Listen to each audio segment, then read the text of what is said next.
Nah, mungkin dari Intan dulu kali ya, boleh Mhm. diceritain nggak waktu pengalamannya melahirkan si Sesa. baby cute ini?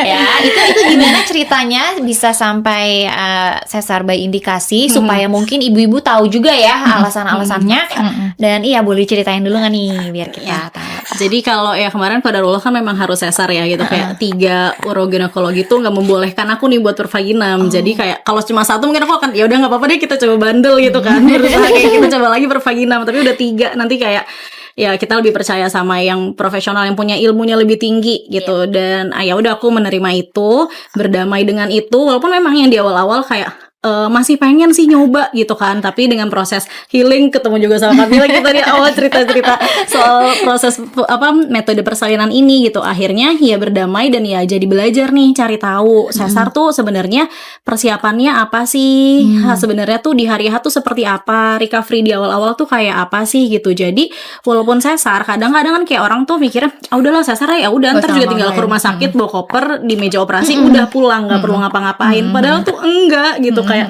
butuh persiapan yang sama aja kayak lahiran pervaginam gitu. Kita butuh siapin dari fisiknya, siapin menyusuinya gitu. Di hari H-nya juga memilih provider yang sesuai dengan prioritasnya kita gitu. Kalau lahir pervaginam kan kita juga kayak gitu kan, nyari dokter mana nih yang kayaknya paling enak, rumah sakitnya atau klinik mana yang paling mendukung prioritas-prioritas kita gitu. Nah, lahiran sesar pun juga kayak gitu karena journey-nya akan sangat dipengaruhi sama si support system dan sistem tempat kita bersalin gitu. Nah, aku bersyukur banget dapat rumah sakit yang sepro ASI itu. Jadi aku kemarin dia lahiran itu rumah sakit pertama yang membolehkan IMD di ruang bersalin. Walaupun Dan lama. sesar. Walaupun sesar lama dan lama. Sejam. Wow. Gitu. Jadi itu tuh memang secara sistemnya memang didesain seperti itu gitu. Jadi kayak semua nakesnya, dokter anestesinya, perawat yang ada di ruang OK-nya, bidan, terus konselor yang datang setiap visit setiap malam, itu tuh memang mendukung buat ibu bisa menyusui gitu. Bahkan kan kalau misalnya kita sesar kita ada screen ya gitu kan, itu deket muka tuh. Nah, ketika memang mau IMD dia screennya tuh lebih diturunin, berarti obgyn kan punya ruang kerja yang lebih sempit yang harusnya bisa lebih lebar. Berarti kan memang harus ada kompromi dari obgynnya juga gitu. Terus habis itu dokter anestesi nih ngecek si tanda vitalnya ibu juga akan lebih berbeda karena disiapkan untuk bisa IMD langsung 1 jam.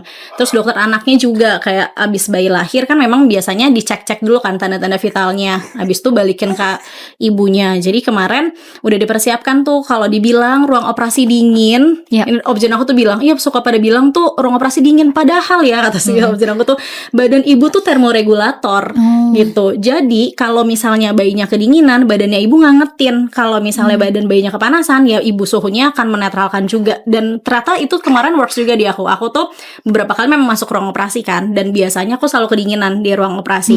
Jadi dari awal aku udah minta kayak ada blower gitu sih, yang apa sih yang menghangatkan ya? yang ngasih gitu. angin Itu hangat bisa lah. request ya sebenarnya ya? Bisa gitu.